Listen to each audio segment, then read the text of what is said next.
All right, what is up, my friends? What is up? Welcome to my complete set review for Core Set 2021. This is the end. If you've missed any of the other episodes, go watch them on YouTube because they're all up if you're watching this on YouTube. And we did everything. All the colors, all the multicolored cards. All that's left is Colorless. And again, full set review, every card, constructed, limited, everything. And we're doing best in show for each segment. So we'll have best in show as well. Let's jump right in. Finish line is fast approaching. This is a wacky one. I'm surprised that Ali Antrazi did not get to preview this card. Chromatic Aura. 7 mana, legendary artifact. You may spend mana as though or mana of any color. Tap to add 5 colorless. Tap 5 mana and tap it to draw a card for each color among permanents you control. This card's wild. So most of these cards like this tend to come in tapped. You can't use them immediately. This card effectively costs 2. So you can play this, tap 5, and you have 5 mana as mana of any color to use as however you want, which is pretty powerful. 7's a lot up front, but this is a pretty powerful card. And you can also use it to draw cards later on too.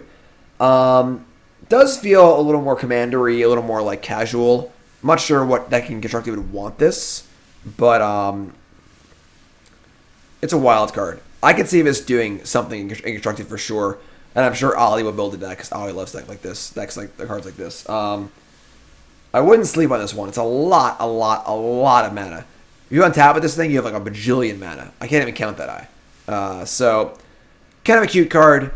It probably won't see play, but I would not count this card out entirely, for sure. So, pretty wild start here to our colorless section. And lands are colorless. We're doing lands at the end of this, so you know. Chrome Replicator is a 5 mana 4/4. When it comes into play, if you control 2 or more non-land, non-token permanents with the same name, you make another 4/4. This card's really cool. Really fun draft card. This is a build around that requires you to have doubles. So if I have 2 copies of Grizzly Bears in play, 5 mana for 2 4/4s is insane. And the floor being a 4/4 for 5 isn't that bad either. So really fun card. Makes you care about things you wouldn't normally care about in your draft. I like it. Card's cool. Not playable constructed, obviously, but definitely a cool card for limited. A pretty fun build around, pretty high power level. It's a cool card. I like it. Very, very good in Commander. Epitaph Column is a 5 mana 3/5. Put a card in the bottom of your library from the graveyard.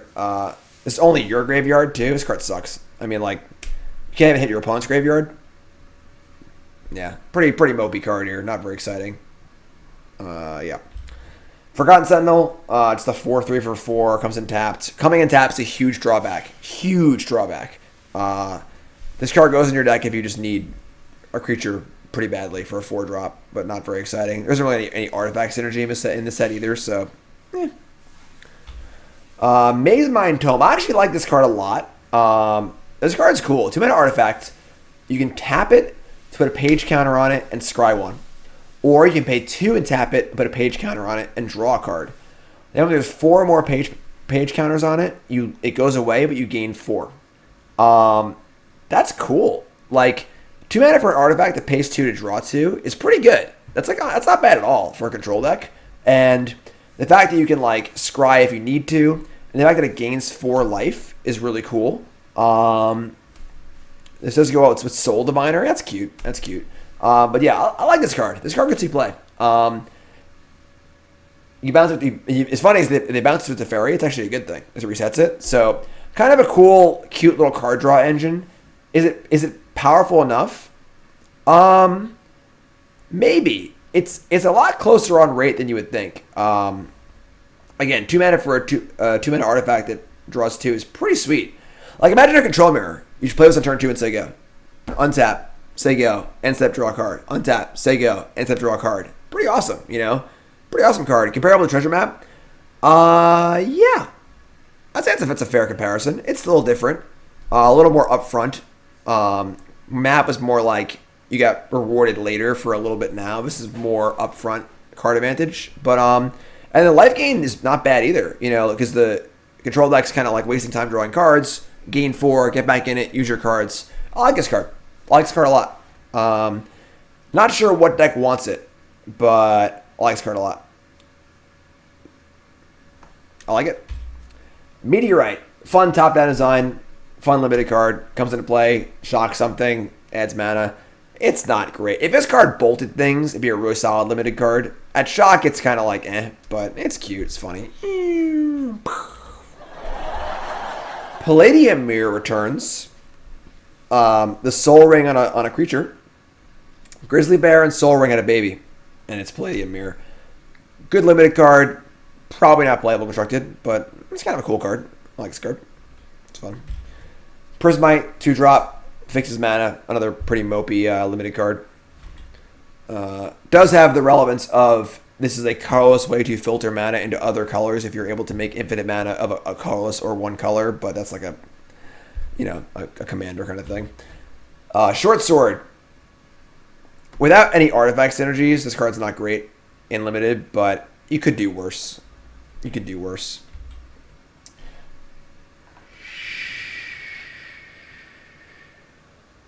Silent Dart ASMR stream.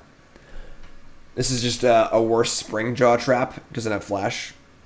I mean, probably don't want to play this card, but Sky Sander, again, limited card. Probably cool in the plus one counter deck. It's a good thing to put counters on.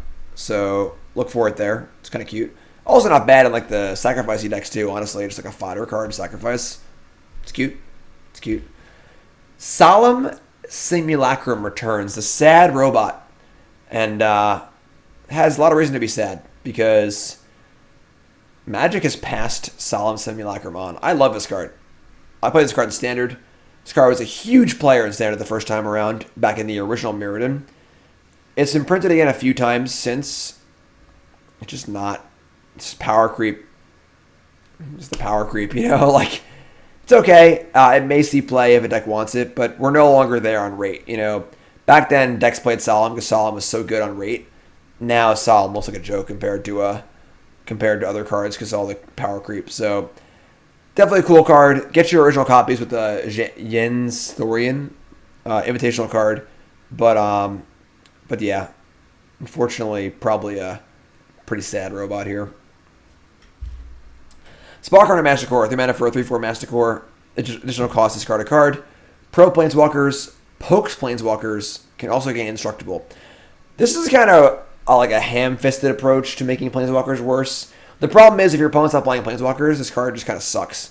So like, I don't really like this. Eidolon of Rhetoric had the same problem, where it just wasn't really good enough. Your opponent wasn't playing Planeswalkers. It's okay, but like, it's not really. If it didn't have the Masticore discard a card part of it, maybe we're okay with it. But more of a sideboard card, or if you're discarding a card for value. If the discard is an upside, then I can get down with it. That's also true. But I think this card is not the right way to go about dealing with Planeswalkers for sure. Tormod Script, sideboard card. Your opponent has a graveyard. Now they don't. Core sets aren't as much fun when it comes to set reviews. Y'all knew it was coming. It's best in show. I mean, I'm not sure why they reprint this card at a time in Magic where ramping is the best it's literally ever been. Ugin is unreal. Ugin is just like, I mean, I'm not going to say I won the Players' Championship with an Ugin Ultimate and played 4 copies in my Standard deck, but, okay, I'm going to say it, I did. But, Ugin's insane, and just ramping into Ugin is like a very real plan, and the ramp is just so good. It's interesting that there isn't much colorless stuff, so like, you might end up killing your own stuff, but card's really good. Like, you're playing a control deck, Planeswalker deck, you can ramp into it. Ugin is the kind of card, my 9-year-old, I mean, he might have been 7 when he first said this, but he was watching me play Tron once, and he was like, how come whenever you play the Ugin card, they just scoop? I was like, well, bud, it's just how it goes. Just how it goes, you know? So there is some colorless stuff, I guess. There's no reason to play colorless, though, you know, like with Solomon, Palladium Mirror and stuff. But yeah, so Ugin's really good. And in limited, build your deck to cast Ugin and win the game. I can't imagine losing a game in limited if you play Ugin. So, but yeah, so that's your best in show. I know it's not very exciting. I'm sorry, everyone, but it's just Ugin is what it is, you know. And on to our lands. Lands are of course colorless. Lands have no color, even if they are dual lands. Animal Sanctuary. I think this card's pretty good. It has to have a deck that actually wants to play it, because, you know, bird, cat, dog, goat, ox, snake, not exactly the most popular creature types, but the powers here, I mean, people really underestimate how powerful having a value land is that can do good things in your mana base. And this card does that. You know, so if you're playing a mono white dogs deck, this card's insane. You know, so definitely a solid card. Will get better over time as there are more birds and cats and dogs and stuff printed. But yeah, pretty cute card. Pretty cute card. No owners allowed. Would this card be too powerful if it made any color for those types? That'd be really, really good. Really good. Really good. But yeah. Veil Passage. I think this is a card. There's like a subset of cards I think should always be in standard. Negate, Duress. I think Lightning Strike, but I think Shock's fine too. Whatever, that's fine. All the white cards suck. I think Return to Nature is a good green one. And I think that Veil Passage should be in every core set. I think the power level is just right. It's not too good, not too bad. I think it's a good card. It's a good fixer. It does cool stuff. That's it. You know this card does. It's great. Radiant Fountain. I've played a lot of Radiant Fountains in my day. I've played a lot of Radiant Fountains. I used to play Blue White Control with 4 Radiant Fountains in it. If you're a control deck, you can fit this card to your mana base. Oh boy. I used to play Blue White Control post Nyx's Rev. And I had 4 Radiant Fountains and 4 Tranquil Coves. So I would just randomly gain like 6 life a game. And it was awesome. Awesome, awesome, awesome. On top of that, if you're playing a life gain synergy deck, having a land that gains you 2 life is pretty awesome. Pretty sweet. So I think this card is much better than it looks. It looks so simple and innocent, but really sweet card. Standard right now is more about kind of going big. So, you know, this card is very good against Euro or Nissa or Dream Trawler, but good small ball card if things get into that range. A Giant's Primate, yep, awesome. Heliod, awesome. So definitely a sleeper card with all the life gain stuff. This is the kind of card, the enabler, that makes like the life gain synergy cards like extra good. It's a free source of life gain, free, doesn't cost a card, doesn't cost mana, just part of your mana base, super, super easy. Barely inconvenience. Yeah, super, super cool card. And then we come to the sad part of Core Set 2021. The temples are back. I hate the temples. I hate tap lands. I think, as part of the Evergreen Initiative, that the fast land cycle should be in every core set. Seachrome Coast, Copperline Gorge. One of the problems with Standard right now is you just can't play an aggro deck. All the duels are tap lands. All the mana bases suck. You can't curve out. And the problem is Standard has been mid-range Dirtle Fest forever. Like back to Siege Rhino, just forever, you know? And the more tap lands there are, the more things become mid-range Dirtle Fest. And Scry lands just help perpetuate the mid-range Dirtle Fest shenanigans. When these are for dual lands in Standard, your aggro decks basically have to be monocolored. Mono red, mono white. That's it. Mono blue, aggro, whatever. That sucks. And on a further note, Pioneer is dying for the allied color pain lands and fast lands. Just dying. Having unbalanced mana and Pioneers sucks. So I am very unhappy that the temples are in the core set. I think having pain lands be evergreen would also be fine. I think fast lands are more on the power level of what Magic is right now. And I actually like that they're confusing in deck building. Do you play all 4 of them? They come and play tap later. They almost like make you want to play cheaper cards regardless. But yeah, I'm pretty unhappy that the temples are back. And I think that fast lands, I'll probably write an article about this honestly at some point. Fast lands should be the core set lands. Filter lands, no, because those don't make mana on turn 1. That's the same problem as tap land, honestly, for the most part. So, yeah. I'm sad, you're sad, everyone's sad. Temples are okay, but I just don't like tap lands. Check lands are good too. I think check lands are fine. They don't come in untapped on turn 1 though. So I think it's fast lands. I think fast lands are the land you want. That's my feeling. I want lands that can cast a 1-drop on turn 1. That's what I want. That's it. Simple as that. And then we have the gain lands, which are obviously already in standard. The one big result of the gain lands in limited is that splashing is definitely a thing. All 10 of the gain lands are unlimited, therefore splashing a color isn't too bad.